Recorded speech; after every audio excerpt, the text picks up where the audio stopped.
दरअसल ये तो तेजस्वी यादव के लिए वो कह रहे हैं कि तेजस्वी के साथ हमने ये संकल्प अनवील किया है। ये तो तेजस्वी के लिए संकट का विषय होना चाहिए भाई। अगर ईबीसी लेकर उड़ गए राहुल गांधी, आरक्षण की बात वो कर रहे हैं, एससी एसटी पिछड़े वो बात वो कर रहे हैं, अलावा इसके 85% का ये सेगमेंट है। गरिमा जी मुझे थोड़ा सा और मोहलत दीजिए कि मैं अरविंद जी का मैं जवाब भी देना चाहती हूँ। हाँ, ये बहुत काम रहते हैं और जवाब बढ़िया देते हैं अरविंद जी, लेकिन आज ये बौखला गए हैं। जानते हैं क्यों?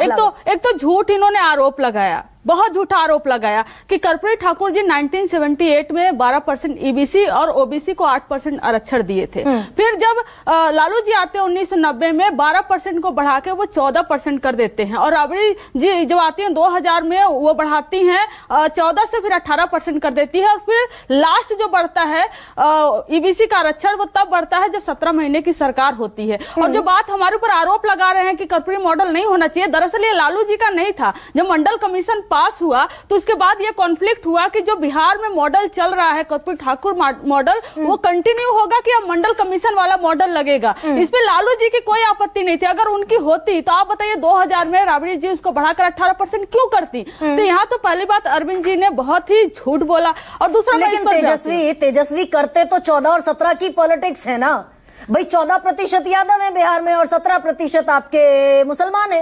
अभी तक तो ये 14 और 17 का ही कॉम्बिनेशन था ना कंचना। गरिमा जी ये बहुत आसान है ये कह देना कि यह नेता इस जाति का ही लीडर है, कोई दलित लीडर है तो सिर्फ दलित का ही लीडर है। अगर यादव लीडर है, मैं आंकड़ों से बता दूंगी, आंकड़ों से आप बता दीजिए। आंकड़ों से बता देती हूँ। आरजेडी ने 2020 में 144 में से 58 यादव उतारे और 17 मुस्लिम उतारे। 40% यादव उतारे और 12% मुस्लिम उतारे। 40 और 12 हो गए मिलकर कितने? 52%। आधे से ज्यादा तो यादव और मुसलमान है आपकी कैटेगरी में। अब नहीं, मैं गरिमा जी आपसे भी एक सवाल पूछ रही हूँ कि जब लालू जी की सरकार बनी जिसमें 80% लोग जो थे वो ओबीसी एससी एसटी और माइनॉरिटी से थे, जिसमें 60% जो थे वो युवा थे। हमारी 3 टर्म सरकार बनी, आपको लगता है सिर्फ यादव और मुसलमान के वोटर से बन गया? तेजस्वी जी माई के साथ बाप की भी बात करते हैं, ऐसा नहीं है। नहीं, वो तो 1 करोड़ 67 लाख वोटर्स ने एनडीए की सरकार बना दी।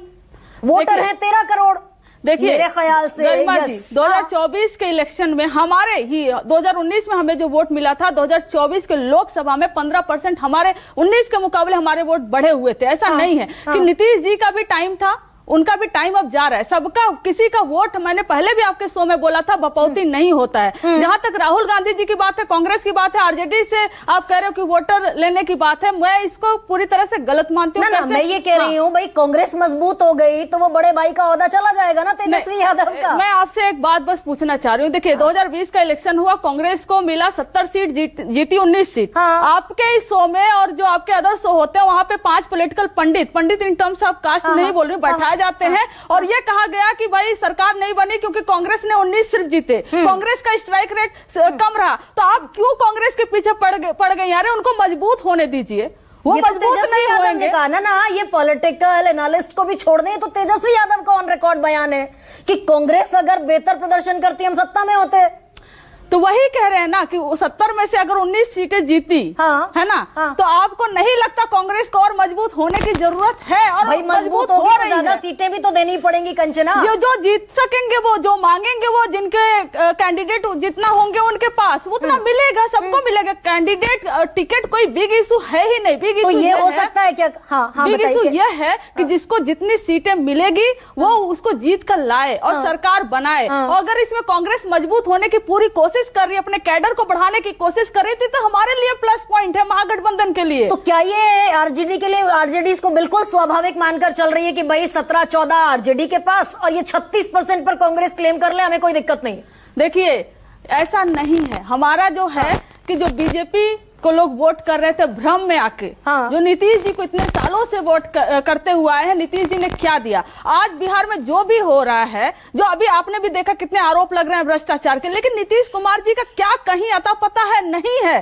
तो वो भ्रम जो था ना जनता का, और बिहार की जनता एक तो बहुत पेशेंस होता है उनमें, वो मौका देती है जिनको एकदम दिल है ना एकदम खोल के ओपन एकदम मौका देती है कि ठीक है इस टर्म में नहीं किया, अगले टर्म में कर लेना, उसमें नहीं किया अगले। लेकिन 20 साल बहुत होता है ना।